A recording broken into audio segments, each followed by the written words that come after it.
हुजूर गौस पाक के हाथों पर तकरीबन 1 लाख लोगों ने तौबा किया है। कितने लोगों ने?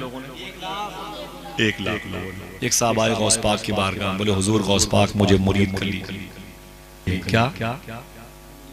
बोले बोले बोले मुझे मुरीद कर लीजिए। गौस पाक ने अपना हाथ मुबारक बढ़ाया, कहा मुरीद हो जाओ। उसने भी अपना हाथ बढ़ाया, हाथ बढ़ा के उसने अपना हाथ खींच लिया, उसने अपना हाथ खींच लिया। तो हुजूर गौस पाक फरमाते हैं क्यों मुरीद नहीं होगा? शेख अंसार अहमद जिलानी ने अपनी तकरीर में यह वाक़या बयान किया। ठीक है, तो उसने कहा कि हुजूर मैं मुरीद तो हो जाऊंगा लेकिन मेरी 2 शर्तें हैं। कितनी? 2 शर्तें। हुजूर गौस पाक फरमाते बोलो तेरी 2 शर्तें क्या है? उसने कहा हुजूर मैं चोरी करता हूँ, चोरी बंद नहीं करूंगा। नमाज की पाबंदी नहीं करता, नमाज की पाबंदी नहीं करूंगा। गौस पाक फरमाते हैं मैं तुझे मुरीद नहीं करूंगा, तेरा दोनों अमल शरीयत के खिलाफ, मैं तुझे मुरीद नहीं करूंगा। ये गलत जुमले हैं, रॉन्ग जुमले हैं, शरीयत गिरफ्त करती है इस किस्म के जुमलों पर।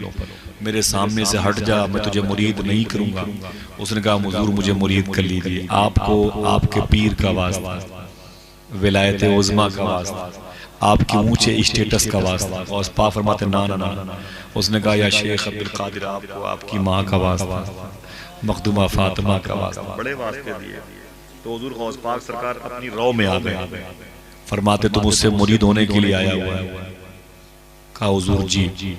फरमाते गौस पाक तेरी दोनों शर्तें मैं नहीं मानूंगा, लेकिन तुझे मेरी एक माननी पड़ेगी, एक ही शर्त माननी पड़ेगी। उसने कहा हुजूर बताएं, मुझे मुरीद कर ले तो मैं हजारों शर्तें मानूंगा। गौस पाक फरमाते मेरी एक ही शर्त है कि जब अजान का वक्त हो जाए तो अजान दे दिया करना। समझ गया?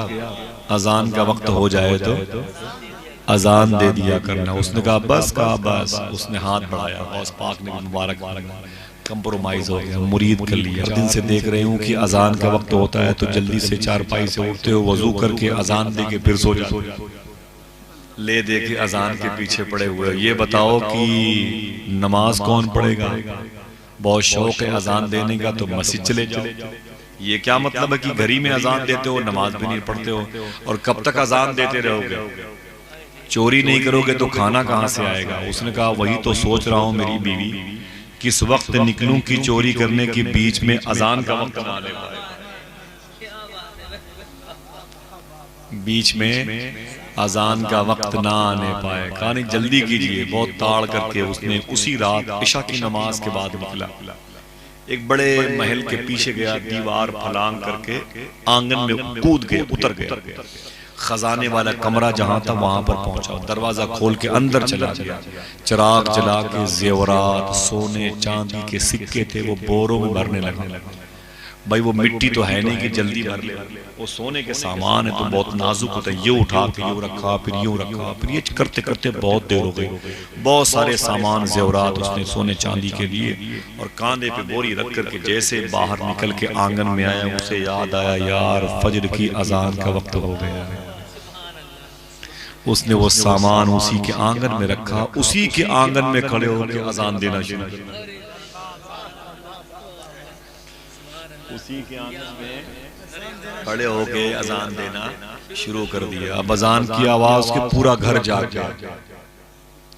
जब ये अजान से फारिग हुआ, दुआ हुआ करके देखा तो पूरा घर जाग गया था। अब क्या करता, जल्दी से 2 रकात की नियत करके वो चला गया। सोचा कि यार ये तब तक मैं पढ़ूंगा 2 रकात तो तब तक ये निकल जाएंगे अपने कमरे में। जैसे इसने सलाम फेरा, पीछे से देखा तो पूरी सफ लगी हुई थी। पीछे से एक साहब ने कहा कि हुजूर इजाजत दीजिए तकबीर कहूं।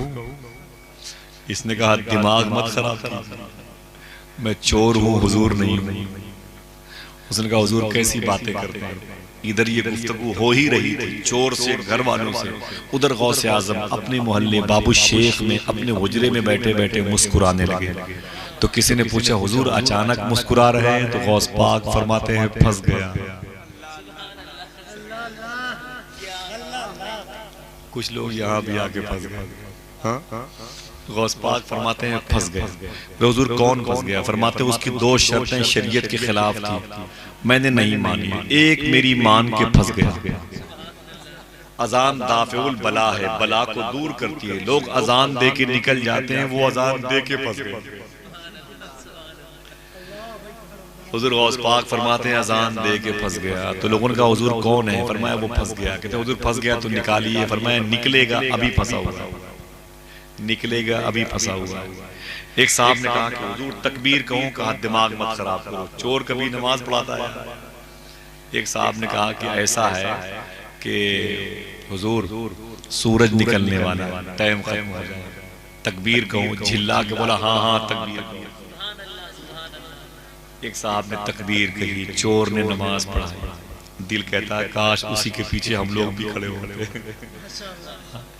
जब सलाम दे रहा ना तो घर के लोग पहुंच गए। कोई उसका हाथ चूमता, कोई उसके पैरों को चूमता, कोई उसके जुब्बा दस्तार को चूमता, पगड़ी चूमता।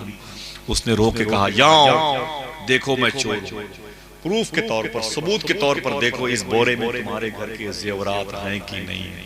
देखो इसको, तुम्हारे घर के जेवरात हैं कि नहीं है। इससे जाहिर है कि मैं चोर हूं। तो घर के लोगों ने कहा जेवरात तो मेरे घर के हैं, लेकिन आपने अपनी विलायत पर चोरी का पर्दा डाला। आप कंफ्यूज करते हैं, आप डैमेज करते हैं लोगों को, आप लोगों को हकीकत से रोके हुए हैं। अपनी विलायत पर आपने चोरी का पर्दा डाल रखा। इतना सुना तो रोने लगे। एक साहब ने कहा आप मेरे घर में आए, आपके पैरों का धोवन दिल कह रहा है पूरे घर में छिड़क दूं, आपके पांव का धोवन पीने का दिल कह रहा है, मरीजों को पिला दूं ठीक हो जाएगा। बहुत बहुत शुक्रिया मेरे घर में आप तशरीफ लाए। इतना सुना तो रोने लगा। रो के अपने दोनों हाथ जोड़े, गौस पाक की तरफ उसने अपना रुख किया और रो के बोला मान गया शेख अब्दुल कादिर, मान गया शेख अब्दुल कादिर, मान गया। एक दिन फजर की नमाज पढ़ी है तो इतने लोगों ने मेरा एहतराम किया है।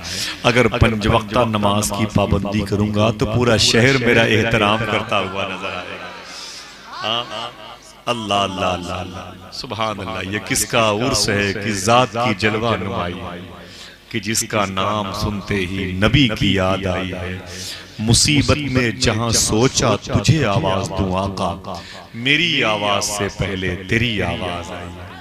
न छेड़े गर्दिशे अय्याम तू अहले बरेली को, गदायाने बरेली की मदीने तक रसाई है। 25-28 साल निजामत के दौर में कभी कोई ऐसा जुमला जो शरीयत के खिलाफ निकला हो या आज, तौबा करता हूँ आप सबको गवाह बना के ला इलाहा इल्लल्लाह मुहम्मदुर रसूलुल्लाह